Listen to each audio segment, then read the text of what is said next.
CHAPTER 126. The Life Buoy. Steering now southeastward by Ahab's levelled steel, and her progress solely determined by Ahab's level log and line, the Pequod held on her path towards the equator. Making so long a passage through such unfrequented waters, descrying no ships, and ere long sideways impelled by unvarying trade winds, over waves monotonously mild, all these seemed the strange calm things preluding some riotous and desperate scene. At last, when the ship drew near to the outskirts, as it were, of the equatorial fishing ground, and in the deep darkness that goes before the dawn was sailing by a cluster of rocky islets, the watch, then headed by Flask, was startled by a cry so plaintively wild and unearthly, like half-articulated wailings of the ghosts of all Herod's murdered innocents, that one and all they started from their reveries, and for the space of some moments stood, or sat, or leaned all transfixedly listening, like the carved Roman slave, while that wild cry remained within hearing. The Christian or civilized part of the crew said it was mermaids, and shuddered; but the pagan harpooneers remained unappalled. Yet the grey Manxman, the oldest mariner of all, declared that the wild thrilling sounds that were heard were the voices of newly drowned men in the sea. Below, in his hammock, Ahab did not hear of this till grey dawn, when he came to the deck. It was then recounted to him by Flask, not unaccompanied with hinted dark meanings. He hollowly laughed, and thus explained the wonder. Those rocky islands the ship had passed were the resort of great numbers of seals, and some young seals that had lost their dams, or some dams that had lost their cubs, must have risen nigh the ship and kept company with her, crying and sobbing with their human sort of wail. But this only the more affected some of them, because most mariners cherish a very superstitious feeling about seals, arising not only from their peculiar tones when in distress, but also from the human look of their round heads and semi-intelligent faces, seen peeringly uprising from the water alongside. In the sea, under certain circumstances, seals have more than once been mistaken for men. But the bodings of the crew were destined to receive a most plausible confirmation in the fate of one of their number that morning. At sunrise, this man went from his hammock to the mast-head at the fore, and whether it was that he had not yet half waked from his sleep, for sailors sometimes go aloft in a transition state, whether it was thus with the man, there is now no telling; but be that as it may, he had not been long at his perch when a cry was heard, a cry and a rushing, and looking up they saw a falling phantom in the air, and looking down, a little tossed heap of white bubbles in the blue of the sea.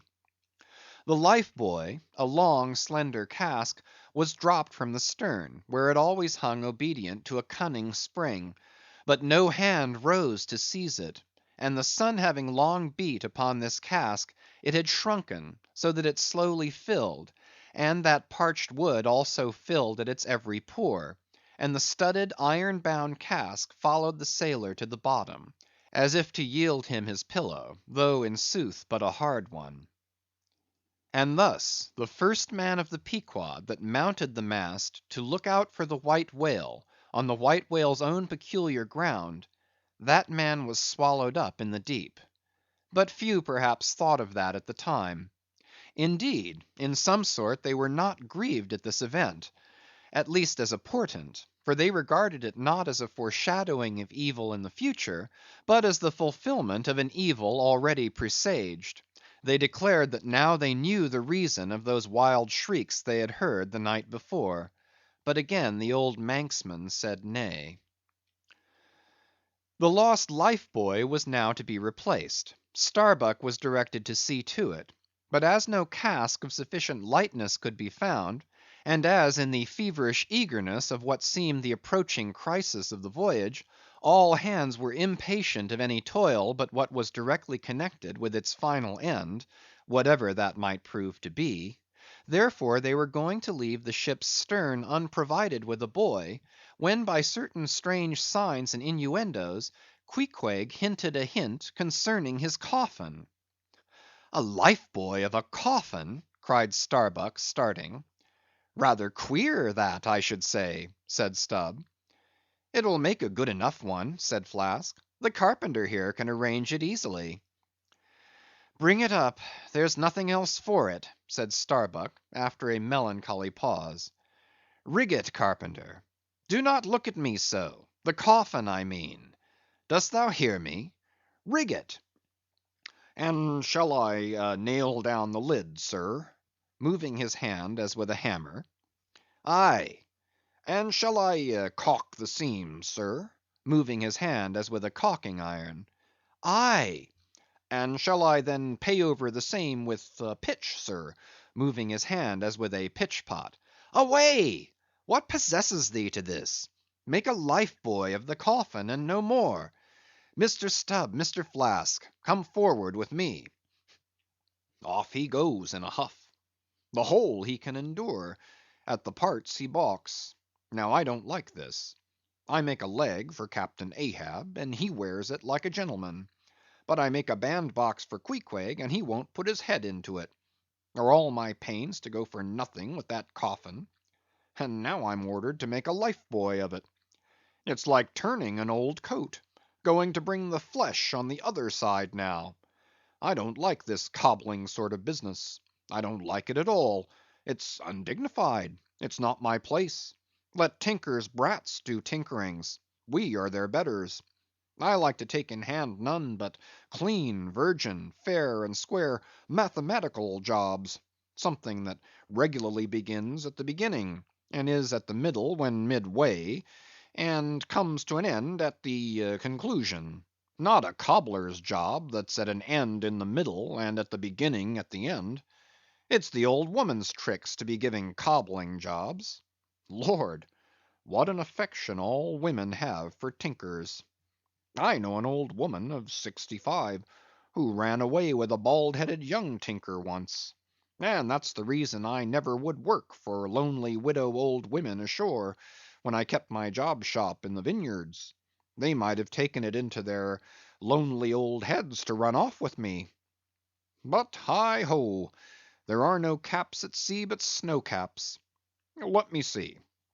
Nail down the lid, caulk the seams, pay over the same with pitch, batten them down tight, and hang it with the snap spring over the ship's stern. Were ever such things done before with a coffin? Some superstitious old carpenters, now, would be tied up in the rigging ere they would do the job. But I'm made of knotty Aroostook hemlock; I don't budge. Cruppered with a coffin, sailing about with a graveyard tray; but never mind. We workers in woods make bridal bedsteads and card tables, as well as coffins and hearses. We work by the month, or by the job, or by the profit.